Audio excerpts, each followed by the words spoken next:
जातिवाद एक तरह का कैंसर है। कैंसर है, बिल्कुल कैंसर है, 101% कैंसर है। ये सबने अपनी अपनी दुकान खोल रखी है।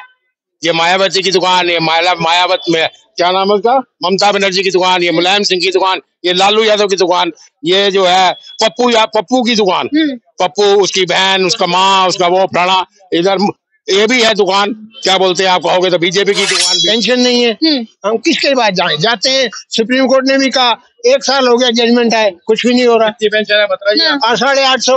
850। कितने साल नौकरी करी है आपने? 30 साल। हर आदमी कहे कि इसको सरकारी नौकरी मिल जाए तो वो नहीं हो सकती है, लेकिन नहीं, प्राइवेट भी देखो, सबसे पहले तो बंदे को खुद इंटेलिजेंट होना चाहिए कि वो नौकरी पैदा कर सके। हर काम जो है ना मोदी नहीं करेगा, काम जो है प्राइवेट लोगों को अपने आप ही पढ़ लिख के कुछ ना कुछ रोजगार पैदा करने चाहिए। अब कांग्रेस को अगर आना है तो उसको डेडिकेटेड वे में ईमानदारी से लोगों के बीच में आके काम करना होगा। सटीक खबरों का सीधा असर। आप देख रहे हैं एनसीआर समाचार। नमस्कार, मैं आपके साथ रितेशा मंगवाना और आप देख रहे हैं एनसीआर समाचार। इस वक्त हम सीधा हनुमान मंदिर के सामने हैं। यहाँ मेरे पीछे आप देख सकते हैं लोकसभा आगामी चुनाव का आगाज होने वाला है, क्योंकि सेमीफाइनल की रिजल्ट बहुत जल्द जनता यानी भारत के पास होने वाले हैं। कौन वहां पर इस बार सरकार बनाएगा, तो सीधा हमारे साथ जो वरिष्ठ नागरिक है जानने की कोशिश करेंगे 2024 के लिए क्या माहौल बन रहा है, क्या इन लोगों का मूड है और इनके आम मुद्दे क्या हैं। काम और डेवलपमेंट पे वोट देना चाहिए लोगों को।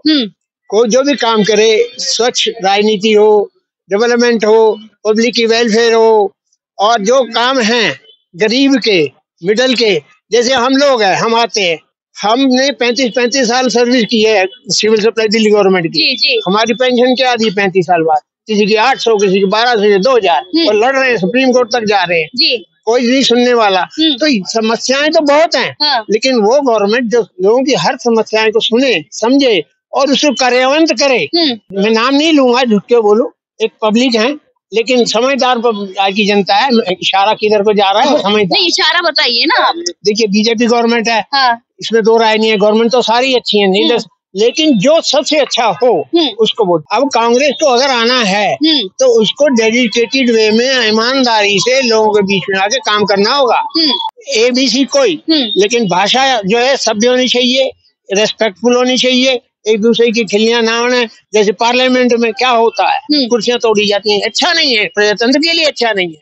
और एक मैसेज दूसरा ये जाता है कि जब हमारे नेता ही जो है उल्टूल भाषा का इस्तेमाल करते हैं तो बहुत गलत मैसेज डाउन द लाइन जाता है। इंटरनेशनल इमेज भी खराब होती है। पार्लियामेंट का जो होता है उसका नेशन तो है ही है, इंटरनेशनल भी होता है। ये नेता को लोगों को सोचना चाहिए। बिल्कुल। तो पहले कौन आगाज करेगा, प्रधानमंत्री करेंगे आगाज इसके लिए? ये तो आपके अंदर आत्मा क्या कह रही है, सब नेता को सोचना चाहिए। ये कोई गाइडलाइन नहीं है, प्रॉपर नहीं है, ये तो मैनर्स है। पर प्रधानमंत्री की गरिमा कुछ और होती है ना सर। प्रधानमंत्री ने कितने वर्ड बोले अपने 9 साल में, उससे पहले कितने नेताओं ने मोदी को कितनी और क्या क्या कहा है, ये आप देखिए ना। नहीं, फिर मेरा सवाल वही है ना सर, अगर बाकी नेता वो काम करेंगे प्रधानमंत्री भी उसी राह पर चलेंगे क्या? नहीं, ऐसी बात नहीं।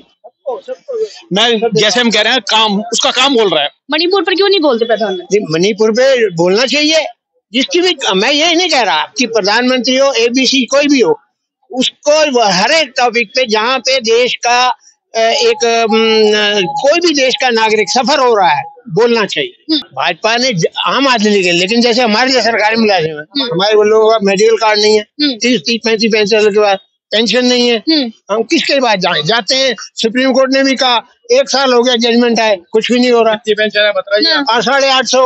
850। कितने साल नौकरी करी है आपने? 30 साल। 30 साल नौकरी। देखिए ये एक बड़ा अहम ये है कि 30 साल सरकार को देने के बाद, 30 साल नौकरी करने के बाद आज जो कि हर एक बुजुर्ग इंसान की लाठी का सहारा होती है वो होती है पेंशन। वही पेंशन इनकी 800 में, और 800 आज के टाइम में कोई मायने नहीं रखते।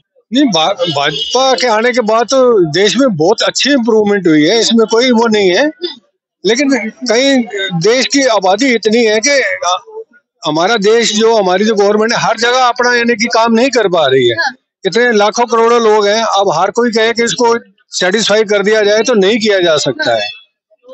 पर फिर भी यानी कि इम्प्रूवमेंट तो हम देख ही रहे हैं। सड़कें अच्छी बन गई हैं और लोगों के पास दवा दारू के लिए भी अच्छा यानी कि है। रोजगार मिल रहा है या नहीं मिल रहा? रोजगार देखो जी, रोजगार हर आदमी कहे कि इसको सरकारी नौकरी मिल जाए तो वो नहीं हो सकती है। लेकिन प्राइवेट भी तो नहीं मिल रही नहीं, है सर। प्राइवेट भी देखो जी, सबसे पहले तो बंदे को खुद इंटेलिजेंट होना चाहिए कि वो नौकरी पैदा कर सके। हर काम जो है ना मोदी नहीं करेगा। काम जो है प्राइवेट लोगों को अपने आप ही पढ़ लिख के कुछ ना कुछ रोजगार पैदा करने चाहिए। बात वाजिब है कि हर जगह प्रधानमंत्री नहीं पहुंच सकते, पर उनकी सरकार की जो नीचे काम करते तमाम नेता वो तो पहुंच सकते हैं।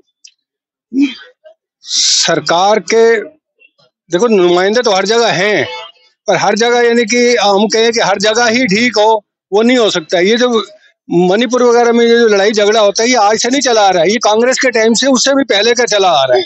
बीजेपी की गवर्नमेंट आई है, जब से बीजेपी की गवर्नमेंट आई है तो इतनी लड़ाई नहीं होती जितनी कि कभी हुआ करती थी। हर रोज यानी कि हमारे सैकड़ों लोग मरा करते थे, हमारे देश में लड़ाई झगड़ा हुआ करता था। अब वो चीज बहुत कम हो गई है। देखिए कास्ट ने बेड़ा गर्क कर रखा, कास्ट सिस्टम ने बेड़ा गर्क कर रखा। कैसे? देखिए मैं सिख हूँ, वो बढ़िया है, वो ये है, वो जातिवाद जिसे कहते हैं, वो नहीं होना चाहिए।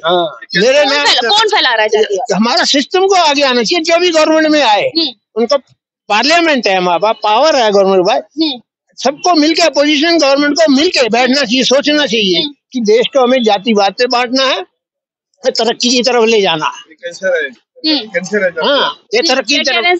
जातिवाद एक तरह का कैंसर है। कैंसर है, बिल्कुल कैंसर है, 101% कैंसर है ये। अगर इसको नहीं रोका गया तो लोग आपस में लड़ मर कटे जाएंगे। वो मेरी जाति है, मैं ब्राह्मण हूँ, मैं जो हूँ, ये खतरनाक है बहुत देश के लिए। इसको इमीडिएट रोका जाए, जातिवाद को। जातिवाद बिल्कुल ठीक है, क्योंकि ये बिहार से चला है ये। आप क्या कहना चाहेंगे? आप क्या मुद्दा अपना 2024 के लिए रखना चाहते हैं? हम 1947 में आजाद हुए जी, और उस समय हमको 2 जाति में, 2 धर्म में बांटा गया था कि हिंदू हिंदुस्तान में रहेंगे और मुस्लिम पाकिस्तान जाएंगे। जी, जो नहीं हुआ, कामयाब पूरा नहीं हुआ। वो मुस्लिम यहाँ भी रह गए, हिंदू वहाँ भी रह गए। ठीक है। और हालात कैसी है उधर इधर। अब यहाँ पर भी जितने भी हम 1947 में पॉपुलेशन थी और आज की पॉपुलेशन में आके देखो, आप अभी पूछ रहे थे इनसे कि किसने बांटा है, हमारे ही लोगों में से ही बांटा गया है। यूपी में जैसे बांटा गया, मायावती है, मुलायम सिंह है, क्या कहाँ बांटा? अपने ही ना कि मेरी जाति के आदमी, मेरी जाति के आदमी। मुलायम सिंह ने किसके, लालू यादव ने किसको? मेरे जाति वालों को। नीतीश कुमार ने। और गुजरात में और वहाँ बिहार में क्या कर रहे हैं? ठाकुर और राजपूत की लड़ाई कराई जा रही है। अब जैसे आप कहा कि ब्राह्मणों में या उसमें, ब्राह्मण में भी कई ब्राह्मण अलग अलग है। मैं उसका फलाना ऋषि का, फलाना उसी का, ऐसे गोत्र सब में है, बनियों में हो चाहे उसमें हो। मुस्लिम में भी ऐसी है, सुन्नी है। ये जातिवाद किसको रोकना चाहिए? हमें ही सबको उसमें सामने आना पड़ेगा कि सबके, जब तक अगर हम अपना सेल्फ इंटरेस्ट सोचेंगे तो वो जातिवाद है। जब हम सोचेंगे ज्वाइंट इंटरेस्ट, वो जातिवाद वहाँ खत्म होगा। अच्छा। और ज्वाइंट इंटरेस्ट के लिए पब्लिक को ही सामने आना पड़ेगा। कहीं ना कहीं ये भी होता है कि पॉलिटिकल पार्टियां अपनी राजनीति के चक्कर में समाज में और लोगों में जातिवाद फैला देती है अपने मतलब की फायदे के लिए। ये सबने अपनी अपनी दुकान खोल रखी है। ये मायावती की दुकान, ये मायावत में क्या नाम है उसका, ममता बनर्जी की दुकान, ये मुलायम सिंह की दुकान, ये लालू यादव की दुकान, ये जो है पप्पू की दुकान, पप्पू, उसकी बहन, उसका माँ, उसका वो फलाना, इधर ये भी है दुकान। क्या बोलते हैं आप कहोगे तो बीजेपी की दुकान भी। सब अपना अपना माल बेचने में लगे हैं। 5 स्टेट में इलेक्शन है, हर आदमी अपने आप को राजा हरिश्चंद्र दिखा रहा है, जो हमने किताबों में पढ़ा देखा नहीं है। बिल्कुल सर, बिल्कुल सर। क्या फ्री की रेवड़ियां जो सरकार बांट रही है, तमाम वादे कर रही है रेवड़ियों के ऊपर, क्या कहीं ना कहीं ये जनता को लुभाने के लिए? ये गलत है। देश की तरक्की के लिए गलत है।